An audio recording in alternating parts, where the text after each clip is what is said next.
Welcome to Renaissance City, a Prowlers and Paragons actual play here on TTRP Theater. This series will consist of 2 issues. It's the Saint Shadow solo episodes.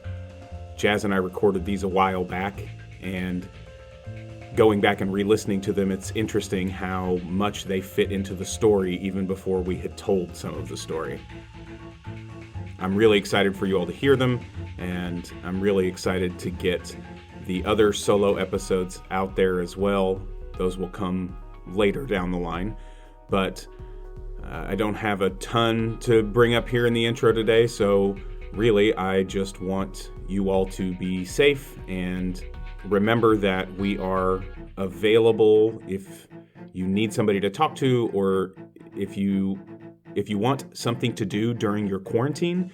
Feel free to check us out on our Discord page, check out old episodes of any of our shows on our YouTube page, TTRP Theater, and hit us up on social media, Facebook, Twitter. We're always active, we're always there. Okay, let's get into the show.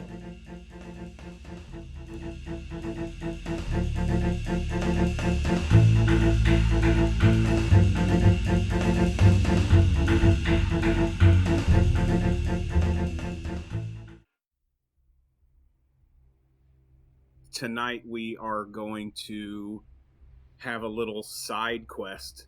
I'm probably going to try to do a few more of these in the future. Comic books tend to have multiple stories going on at one time, and these are all separate and independent characters, even though they all work together the majority of the time through the episodes that we've done so far. But Jazz and I wanted to do some recording tonight and tell a story about Saint Shadow and kind of dive into how his world works and maybe some things that he's doing without the rest of the group. So yeah, let's get into it. Let's do this. So your sister Spooks, let's recap a little bit about her. Who is she, and what do we know about her and your relationship so far? After a night of theater with his family,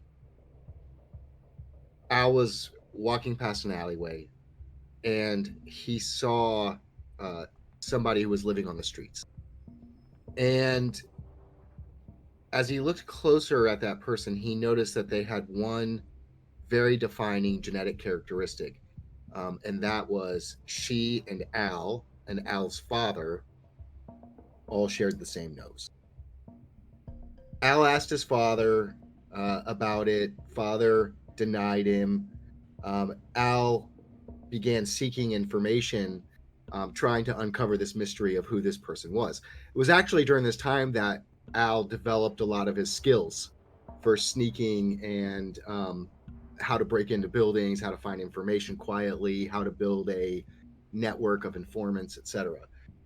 Eventually, Al found out that this woman, who was born Maria Consta Gonzalez, but who was known as Spooks on the streets, was his half-sister. So Al began to visit her in the community that she lived in underneath the bridge. However, he would only visit her as Saint Shadow. A lot of why he started to steal from the rich was to support Spooks and her community. And so he would always go and he would leave food or clothing or money, just whatever he could do, and he would always do it quietly and nobody would ever know that he was there. Spooks in part got her name because she speaks to different people, people who are there and people who aren't there. And so Shadow was able to develop a relationship with Maria because when she would tell others about her visitor and what they discussed, people were quick to dismiss that as her mental illness and not as the truth. And so it became a great cover for Al to get to know his half sister while remaining completely anonymous and separate from this hero or anti-hero, depending on how you look at him.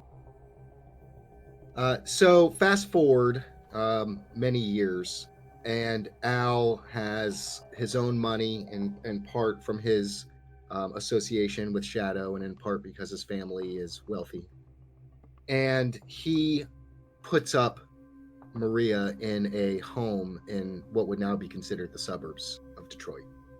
It's a hospital home, but it's top of the line, great medical care, great mental health care, and she's safe and happy and well cared for. And Al also continues as Shadow to support the homeless and transient community of Detroit as well. From a relationship perspective, I think it's still somewhat surface because he only connects with her as Shadow and not as Al. However, he can't connect with her as Al because that would link her directly to his father, whom he's also trying to protect. Okay. He only can communicate with her as Shadow, which to some degree delegitimizes the relationship, at least for others, but he and Spooks know that their relationship is real. Does Spooks know that Saint Shadow is her brother? Or does Saint Shadow just kind of keep it as if you are some kind of patron, some kind of, angel protector Robin Hood thing? That's right. Angel protector, Robin Hood. That is the role that she knows him as. In fact, she's the one that coined his name. Okay. I dig it. Yeah, I didn't know that. That's awesome. Yeah, she's the one that named him in the transient community. They're the ones that named him. Okay, cool. So, how does that affect Alabaster, though, personally? To have to keep that disconnect and not... I mean, especially after all these years, to know that this woman is his sibling, but yet never truly be able to connect with her as his sibling. The truth is that it's fuel. Alabaster has everything he could want. He's got money. He could do whatever he wanted in life. He could get an apartment. He could go get married. He could have a family. He is driven to continue to exploit the rich and give to those less fortunate because he is fueled by the fact that he could never have that relationship with her directly because it would destroy his family. So he would have to trade his relationship with his sister for a relationship with his father and mother. And he doesn't entirely blame his mom and dad for that. He blames the hierarchy, wealthy, classist structure. And it's what fuels and drives him to continue to target them for the wealth redistribution. Does Alabaster's mom know anything about his father's infidelity?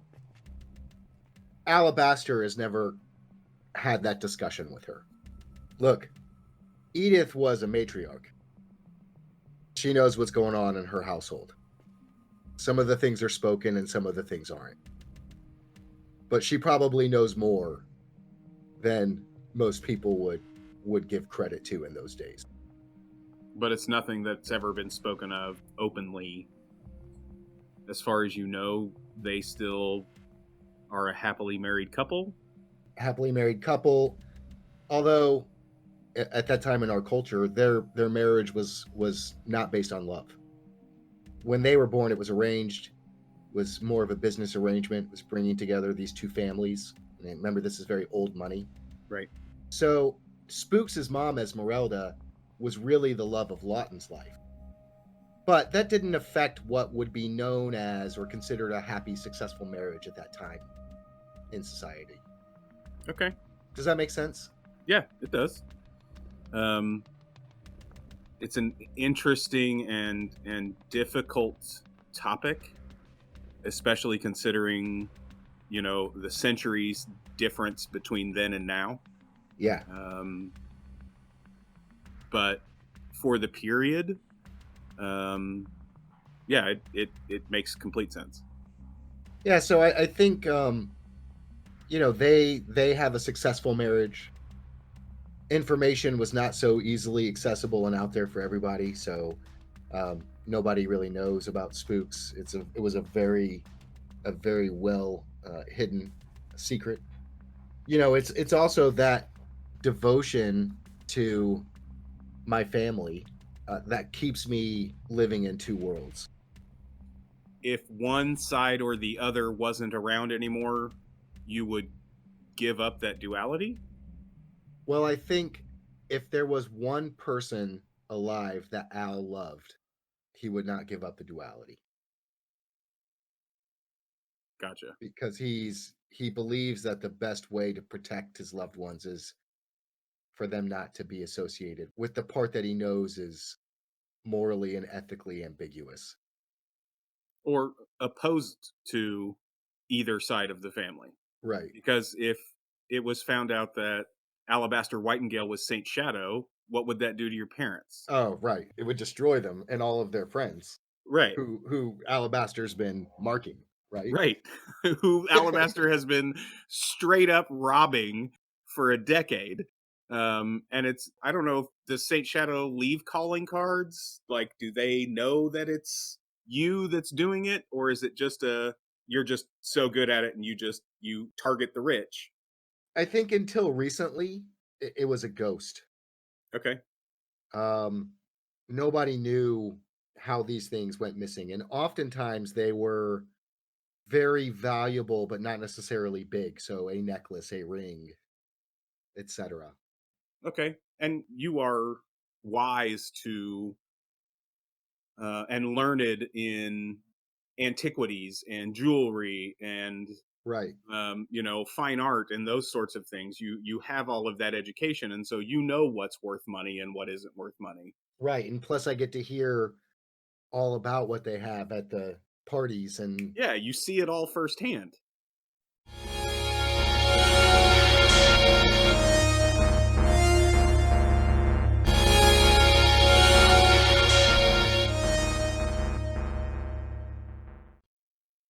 The last time we saw Spooks, you had made a visit as Saint Shadow to the hospital, and she was a bit upset for a few reasons. One of them, you hadn't seen her; she hadn't seen you in a few months. Um, which for the two of you, that was an extended period, right? right. Normally, you're there to check in on her at least once every week or two. At And least, yeah. no, go ahead. I was gonna say no. I was just gonna say at least uh, every month. Uh, At least every month. Okay. yeah, Um, she hears voices. At this time, they would have diagnosed her in a variety of ways. And you've made sure that she's in a facility that will do their best to take good care of her. You didn't just throw her into an asylum, which, if anybody knows anything about this time period, the things that were happening to people with mental health issues were abhorrent. remember Shadow or Alabaster actually bankrolls this facility, Right, right. but indirectly. Indirectly, but that still makes that still ensures that this place doesn't turn into a hall of torture. Right. A common idea at this time was that electroshock therapy was important for certain diagnoses, and um, I mean there were all kinds of bizarre physical, I mean, essentially tortures, treatments um, that mentally handicapped people were subject to during this time period, and by funding this place, you have ensured that at least the people that are here are not subjected to those things. Yeah. I think he's influenced that where he could, but like you said, medicine is an ever evolving thing. And so they may have been doing some of that stuff because that's what the treatments were then, not because it was steeped in cruelty.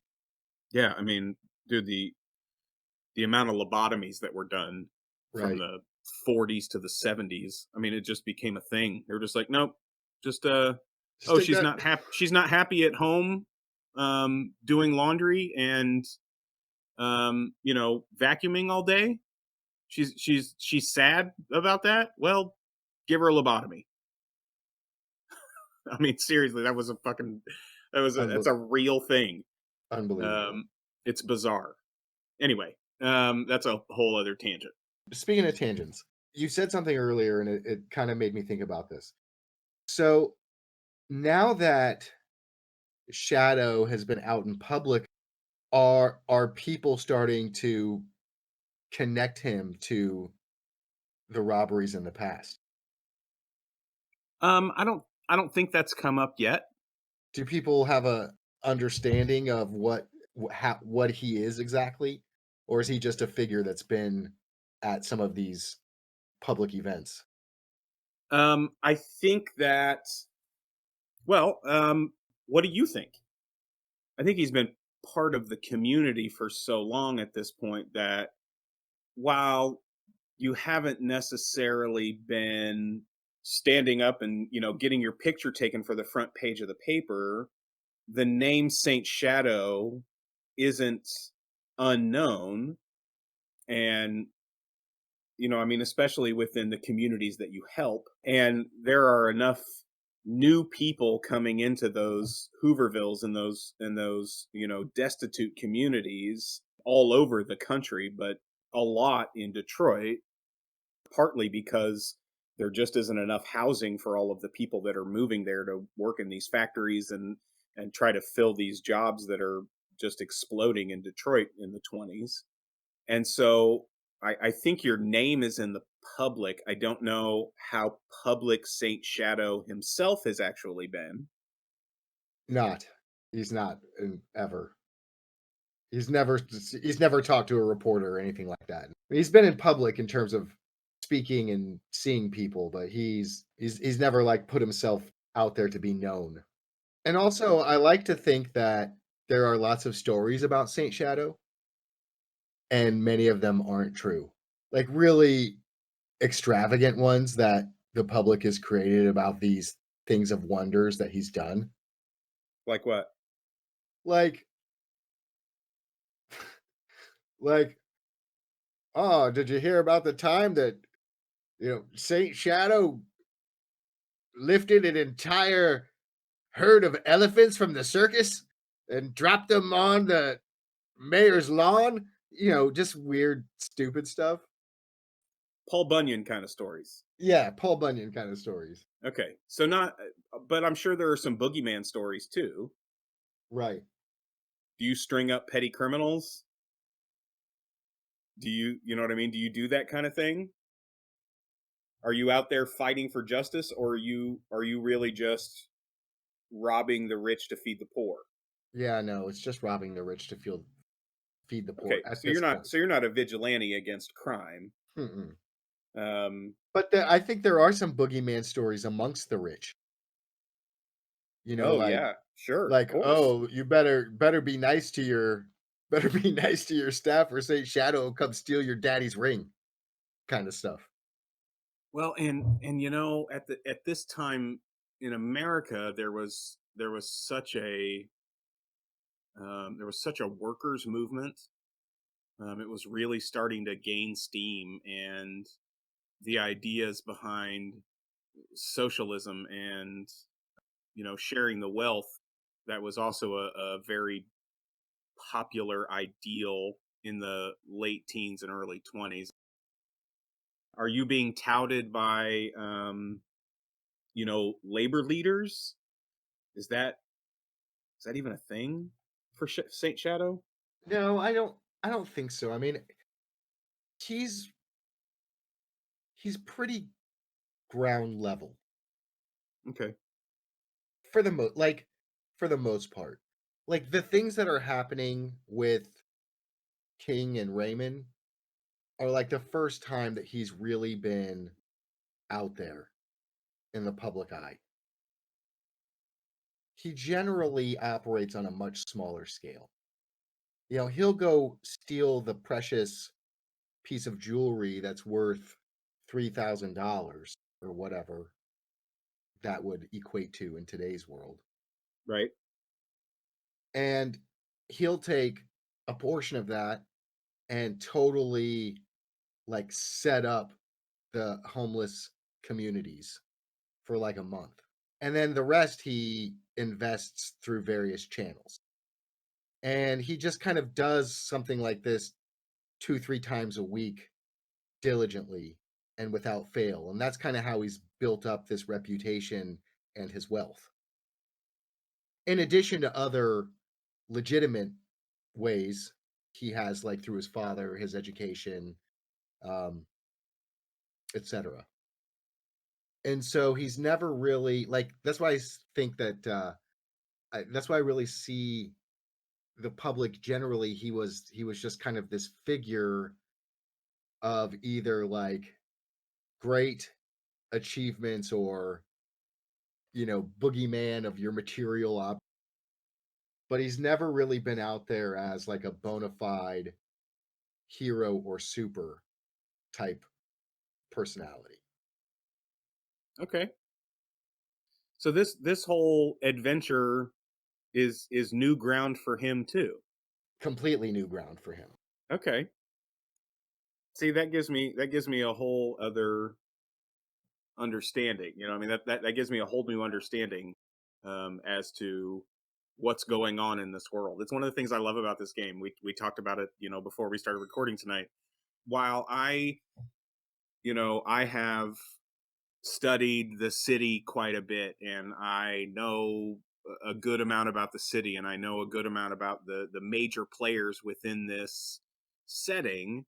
Um, this whole game has we've kind of been running it as a play to find out kind of thing.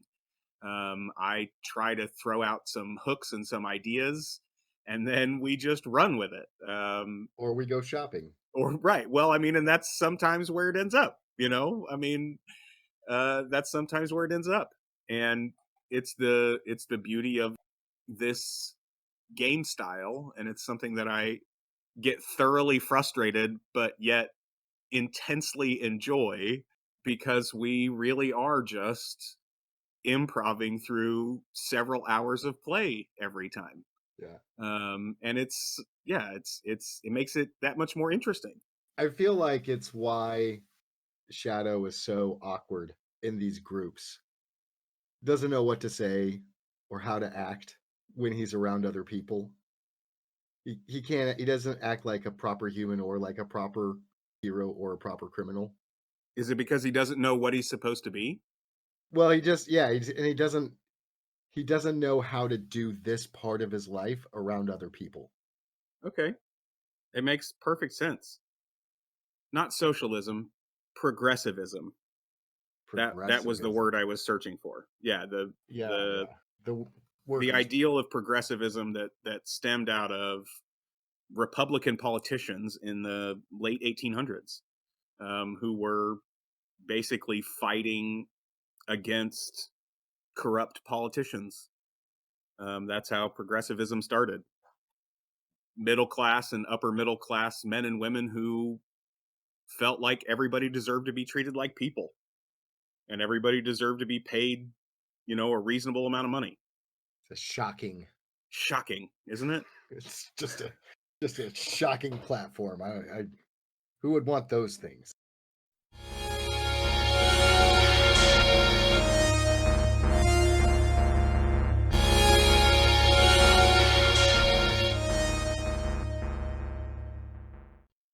Let's roll some dice. Yeah, let's roll some dice. Spooks had asked when the last time Shadow had been to the bridge. And Shadow had said it had been months. Yeah. And she told you that people were being hurt and that she wanted you to call the police and let the police know that people were being hurt. You weren't aware, and you had let her know that that you would look into it. Yes. How long do you think you waited before you went to the bridge? I haven't gone to the bridge yet. Okay. I stopped by that day and I had talked to George. I want to check back in with George. I want to know if he's heard anything since I asked him about it, which was probably a couple 3 days ago. Okay. Shadow. George. Scotch. Sure. He pours you 2 fingers and passes it across the bar. George, we spoke 2 days ago. Do you remember? Yeah, of course. Any information? That was the day of the bank heist. Yeah. What a day. Wow, pretty wild. Glad to see you upright and breathing. That makes 2 of us. Have you heard any information about what I asked you about under the bridge? I don't get a lot of regular people in here. You know, it's I know the Hoovervilles are growing every day. You know, I know people are doing what they can to get by. You haven't heard of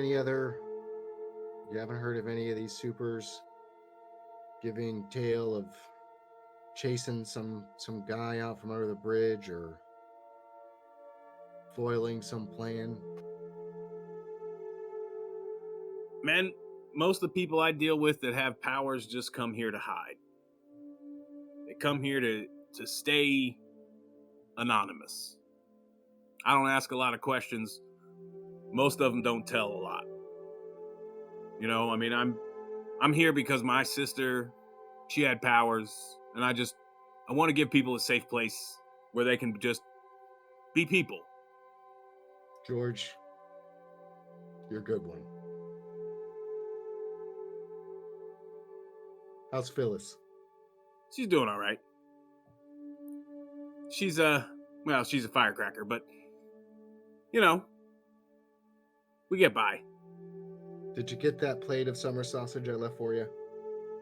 Oh, that was you? That was real nice. Thanks. Well, you know, I appreciate you. And if you hear anything, you let me know. And as always, take double out of the till for what the drink was. Now you're a sweetheart. And listen, you can feel safe here. You know that, right? You don't have to always wear the mask. This is a place for people like you to just be yourself. When he looks away, I would like to roll to see if I can sneak out without him seeing me. Okay, roll covert. How does 6 successes feel? I mean, George is just a regular dude. So, yeah, tell me.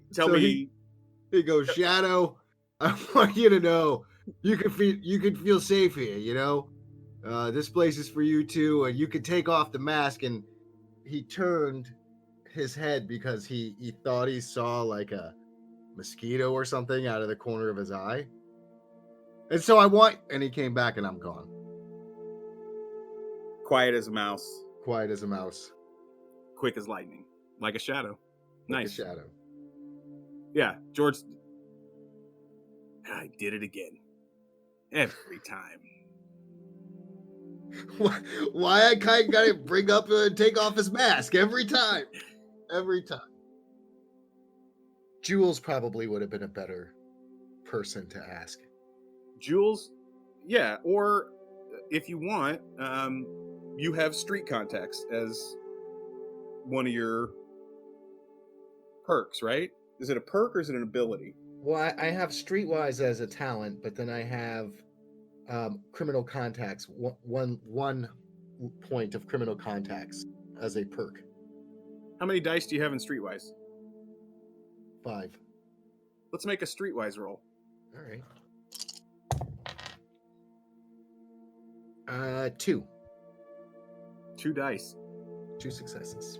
2 huge successes. 2 massive successes. So do I get to tell the story with my 2 successes?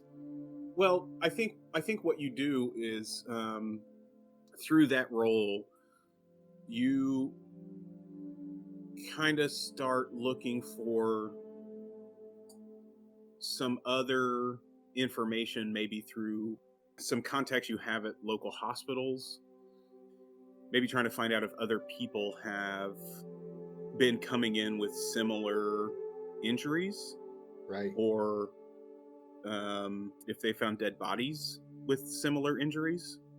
Because the way that the injuries of that guy who was ranting and raving at the house where Spooks is, it was almost as if his arms and his legs had been twisted and bent and crushed in all sorts of various ways. Right. I've kind of been exploring hospitals and different social programs that take in the county jail, right? Like everything. Yeah, do you have contacts? You know what I mean? I know that you have some political contacts. Yeah, I didn't give you any specific NPCs at that level. But I would think that Shadow has, I don't know that you have cops on the payroll necessarily, but I would definitely think that there are. He's got a network of informants and rats. You know what I mean? Like, yeah, he definitely has contacts. Like, maybe, like you said, he doesn't have a cop on the payroll, but there's a couple of detectives. One of the detectives in particular who, a $20 bill here and there, I can usually get some information out of. Yeah, for sure. For a 20? Yeah, of Yeah. course. You can get most anybody to tell you anything for a $20 bill. I mean, hell, even now you can get most anybody to tell you anything for a $20 bill. That's true. let alone in this time period. It's probably more like a $1 bill. Yeah, like a 5. Yeah, like a $5 is like that's somebody's weekly salary. Right. He's going out drinking with the boys. Yeah. He's making his house payment. Yeah. So I guess, I just wanted, I'm going to the bridge, but I kind of want to just see if I can gather as much information about if I know why or who or what before I jump right into there. No one seems to know who is doing this or why it's happening, but there have definitely been more instances of this happening over the last several weeks. There have been more and more people admitted. There are only a handful that have died of the injuries, but that's just, you know what I mean? It could be more. It's not like the police are very welcome in these communities. Right. And while they do go in and try to keep some form of order, these shanty towns, these Hoovervilles, they're mostly filled with really desperate people who are doing what they have to do to survive. It's obviously pretty bad on the surface, what you can tell. I think you have a suspicion that it might be even worse inside the communities themselves, and it's just not being reported. Mm-hmm. So let's go down to the bridge during the day. Okay. As Shadow? as Shadow. I'm imagining that, like any bridge, it's got huge, large pillars that are holding it up. Mm-hmm. So I want to sort of find one of those pillars that's as kind of tucked away in the back, so as that I'm obscured from public view. Are you trying to stay like high up and out of the way, or are you just like, if you're going down there in your mask and your, and your outfit, you're gonna get Yeah, recognized. no, it's because it's during the day. Yeah, you're right. So I would think that Shadow would, if you're just trying to gather some information during the day and still be covert, there are ways to do that. I'm sure that you have ratty overcoat, and you wrap your face in what are they called? Like you wear them in the winter Like a around your neck. scarf. Yeah, a Scarf, scarf. right? Yeah, you have like a ratty overcoat and a scarf, and you Yeah. put on a That's what I'm doing. I'm you like, put on a bowler, and yeah, exactly. That's what I'm rocking. I'm rocking like the old Carmen Sandiego yes, yeah, type of look. yeah. You're trying to blend in. Yeah. And I know of a specific person who's usually down there. They call him Frank the Zapper. What do we know about Frank the Zapper? Frank the Zapper, you talk about electrotherapy. This guy has been zapped like about 5,000 times in his lifetime or something. Weird dude, very talkative, and usually is on the pulse of what's going on in at least his Hooverville, and sometimes like another one or two that's close enough that he gets to every now and again. Okay. Does he know Spooks? No, but I know him because I continue to support that community. Does he kind of help you orchestrate those things, or is he just one of the personalities? One of the bigger personalities within the community that is just kind of easy to identify, and he's the guy that knows everybody. Yeah, he's just the guy that knows everybody, and I've never really dealt with him directly. But of course I'm always listening, and especially when I'm visiting at night and dropping off goods and stuff. And I'll continue to stick around and just work the shadows and see what's going on. Okay. So that's how I know of him, and I'm looking for him specifically. Are you going to try to talk to him directly and like question him? If I can find him. Okay. If he happens to be there. Yeah. So, it maybe takes you 45 minutes or more, and as you're looking around, there are barrel fires, and even during the day there are still barrel fires going. People stuffing their coats with newspaper trying to keep warm, and nobody really seems to pay much attention to you. Nobody's trying to make me. Right, nobody's trying to make you. And yeah, after 45 minutes or so of wandering around, you hear Frank. He's standing by a barrel fire, and he's telling a story about how his dad used to take him hunting up north. Frank, that's what they call you, isn't it? Yeah, friend. Who are you? I'm Joe. Good to meet you, Joe. Frank, you care to play a game? Friendly wager? I ain't got nothing to bet with, buddy. Well, I'll spot you some. Well, who wins? Well, I just like to pass the time. Sure. Go ahead. What's your game? Let's play 5-card draw. You know that one?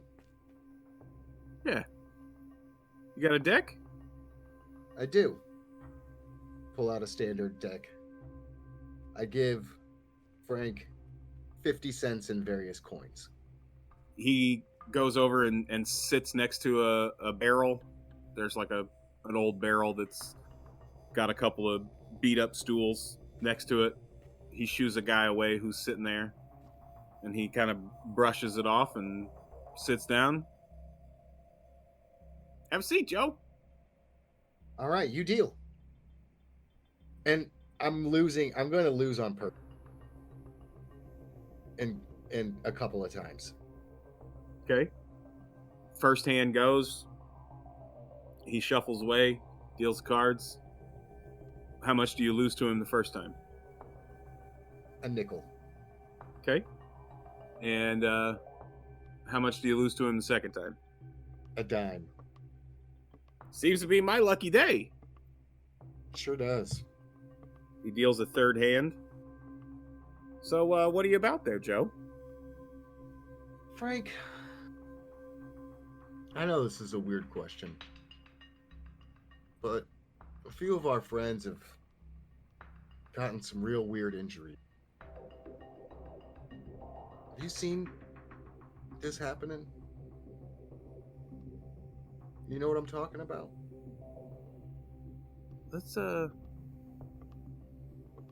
He starts kind of looking over one shoulder, looking over the other shoulder. How many cards you want? I'll take 2. Give him 2 cards. Joe, this might not be the best place to be. Probably shouldn't talk about this in the open. Yeah. What was I thinking? I'm sorry. I just got carried away with our conversation. I mean, it's been pretty dangerous, man. It's been pretty dangerous. Hey, when was the last time that you had a meal? Well, I ate this morning. You did? Yeah, I got a little soup. You want to grab a coffee or something? Talk about this somewhere else, or just take a walk, maybe? Yeah, let's. Yeah, tell you what. Yeah, let's go for a walk. That's a good idea. Let's go for a walk. I grab my cards. He finishes the hand. How much do you lose to him in the third hand? Another 15 cents. It's my lucky day, Joe. Tell you what, let's go get a soda, huh? Yeah, Frank, that sounds real good. I mean, it's the least I can do for the guy that, just gave all his money away. And he gets up and starts leading you out of the camp. All right. You guys get away from the main population of people, and there's a few little shanties around you, but you're mostly isolated and alone. And he's got you walking off down the riverbank a little bit, and kind of starts making his way up into the tree line. And he's not walking next to you; he's kind of walking in front of you. So Joe, who are you? I mean, it's not just anybody that comes down here just asking these kind of questions. Who are you? Frank, that's a fair question. Let me just say I'm a friend. Can we leave it at that? Sure, I could always use more friends, sure. So, why do you care? I've been close to some people that lived in this Hooverville. That's fair. I mean, because I know you don't live here. I've never seen you around here. But, that doesn't make you a bad person. I'm not trying to accuse you of anything. Frank, I got people I'm looking after. And what's good for the goose is good for the gander. Okay. I feel like you know something. That's why I came to you. You know everything that's going on around here. Well, I keep my ears open. You got the gift of gab, my friend. Yeah, I like to know what's going on around me, just so that I know where I should be and where I shouldn't. It's been a tough row to hoe for a while, but this is the first time I've ever really considered finding somewhere else to be. Do you know who's doing it? Why they're doing it? I don't have a clue. Have you noticed any patterns? Like it's always on a specific day, or always at during a certain time, or in certain places? I mean, I can show you where it's been happening. Yeah. Is it safe for us to go there? Well, I mean, it's back in town. That's the crazy thing, is that it's always night. It's pretty much been in the same part of the ville every time. Nobody seems to see anything. Nobody can say how it's happening or why it's happening. I came across maybe the third or fourth person that it had happened to, and What did they say happened? they couldn't say anything. They were dead. Hmm. I mean, it looked like a big set of hands had taken this guy and just crushed him into a ball. It was the most grotesque, disturbing thing I've ever seen in my life. So, can I roll to see if the pheromones are kicking in? Yeah, roll D6. A 6. So as you're talking to him, you can kind of see his body language change a little bit.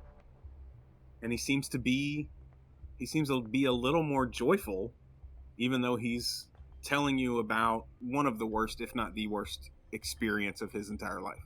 But he's kind of smiling about it. And it's kind of disturbing for you. Frank the Zapper. I mean, guy's been hit with electricity 500 times in his life. Yeah, I mean, and that's, you know what I mean, and maybe that's what you attribute it to.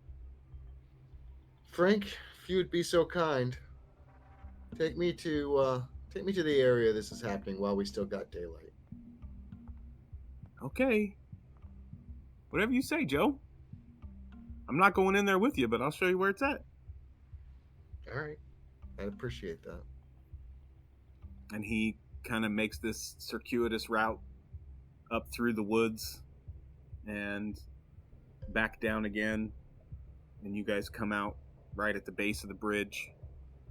He walks you through the shanties and up the riverbank, under the bridge, and over to the other side. The shanty town has kind of grown up the hill and into the woods on the other side of the river, or on the other side of the bridge. And he walks you several hundred yards upriver and then stops and just kind of points up into the woods.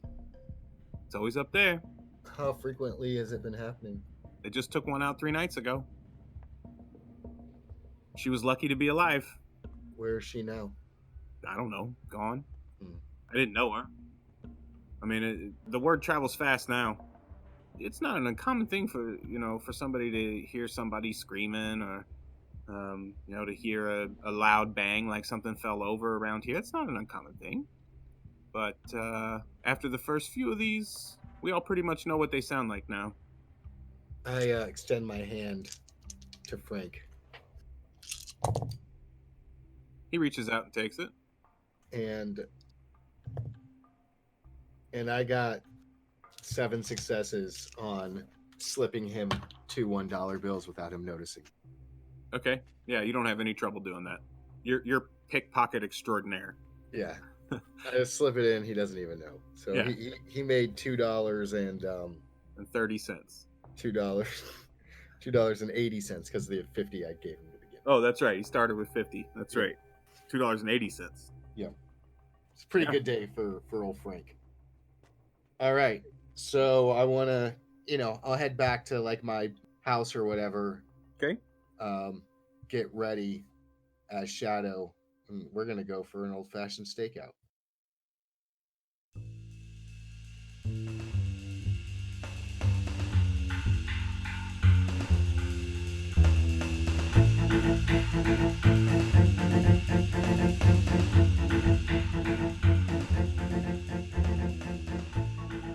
Thanks for listening. I hope you enjoyed the show.